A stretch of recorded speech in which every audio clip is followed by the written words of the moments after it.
મારું નામ રમેશભાઈ માલદેવભાઈ ઓડેદરા છે। હું એક મારાથી બનતી સેવા કરું, એક સામાજિક કાર્યકર્તા તરીકે પોરબંદરમાં સેવા આપું છું। હવે જે નગરપાલિકા દ્વારા જે પશુ પકડે છે અત્યારે, તો પશુને પકડે છે માણસોની સવલત માટે પકડે છે, માણસોને લગાડે છે, એક્સિડન્ટ થાય છે એના માટે પશુને પકડે, બરાબર છે। નામદાર હાઈકોર્ટનો હુકમથી આ પશુને પકડીને, પણ એની સામે પશુને જે હક મળવા જોઈએ એ પશુને તો કોઈ ત્યાં કોઈ ખબર અંતર પૂછતું નથી। અને અત્યારે જો આ 42-44 ડિગ્રી જે તાપમાન છે અત્યારે ઉનાળાનું, તો એમાં અત્યારે પશુ ત્યાં જોવે, નગરપાલિકાને અનેક વખત રજૂઆત કરી છે, પણ ત્યાં જઈને જોવે ને નગરપાલિકા વાળા કે આમ માણસો, તો એને ખ્યાલ આવે કે અત્યારે પશુ કઈ પરિસ્થિતિમાં રહે છે।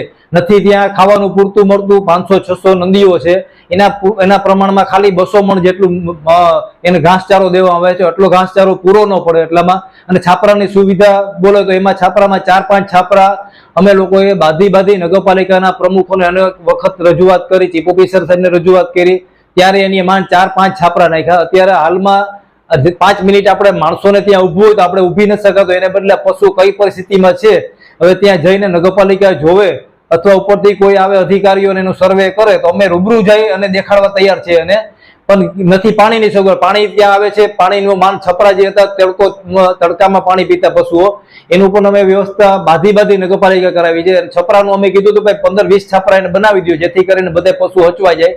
અત્યારે લોકો બધું અમને હા પાડે છે, કોઈ જાતનું કઈ કરતું નથી, પ્રમુખ અમને જવાબ દેતા નથી, ચીફ ઓફિસર સાહેબ જવાબ દેતા, કોઈ પણ નગરપાલિકા અમને જવાબ દેતા નથી। ને અવારનવાર કોઈ માણસો વીઆઈપી એરિયામાંથી કોઈ માણસો એવું કહે કે ભાઈ અમને ખૂટિયા બાંધે છે, અમને લગાડી દે, એમ તો તાત્કાલિક પકડવા પહોંચી જાય છે, પણ એ પકડી અને ત્યાં મરવા માટે જ મોકલી દે અને ટપકે મોત ત્યાં મરે છે। અત્યારે પશુ જોવો તો હમણાં લગભગ છેલ્લા 4-5 મહિનામાં મારા અંદાજ મુજબ 50-60 તો જ્યાં નંદી છે મૃત્યુ પામ્યા છે। એનું એક જ કારણ કે નથી એને પાણી પૂરેપૂરતું મળતું, નથી ખોરાક મળતો, ત્યાં તડકામાં જ ઉભા રાખે છે। અને અત્યારે 40-42 ડિગ્રી તડકામાં સવારથી સાંજ સુધી એકને એક પરિસ્થિતિમાં હોય છે।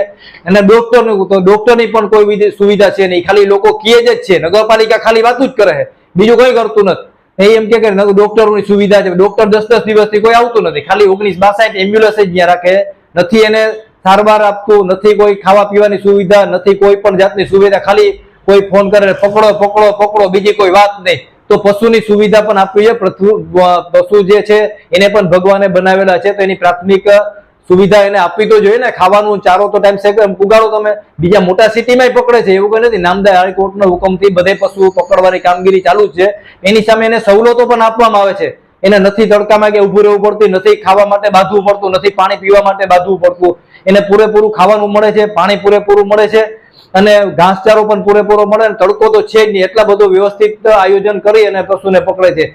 તો મારી એક જ અપીલ છે નગરપાલિકાને, હવે તો તમે જાગો, હવે હજી તમે પકડો છો તો મારી નાખવા સારું તમે અહીંયા લઈ જાઓ, એ બીજું કોઈ કરતા જ નથી। નગરપાલિકા કોઈ જાતનું સમજતા નથી, નગરપાલિકાને કામ તો છે જ નહીં, બધા હોદ્દેદારો અને અધિકારીઓ બધા આવે અમને બધા એવું જ કે ના થઈ જશે, અમે તો એના થાકી ગયા છે રજૂઆત કરી। આ અધિકારીઓ એટલા બધા જાડી ચામડીના છે, નગરપાલિકાના હોદ્દેદારો અને કર્મચારીઓ ને અધિકારીઓ અને પ્રશાસન ને પ્રમુખો જે હોય બધા આવી ગયા નગરપાલિકાના, એટલા જાડી ચામડીના છે કે બધું અમને આયા કરે છે, પણ કોઈ જાતનું કઈ સુવિધા આપતા નથી પશુઓ માટે। એટલે ત્યાં રૂબરૂ જાઓ, મારી પત્રકાર મીડિયાના ભાઈઓને મારી એક અરજ છે કે તમે પણ રૂબરૂ ત્યાં જાઓ અને જે કાયદેસર હકીકત છે ને એ જાહેર કરો, એવી મારી નમ્ર વિનંતી છે પોરબંદરના એક નાગરિક તરીકે।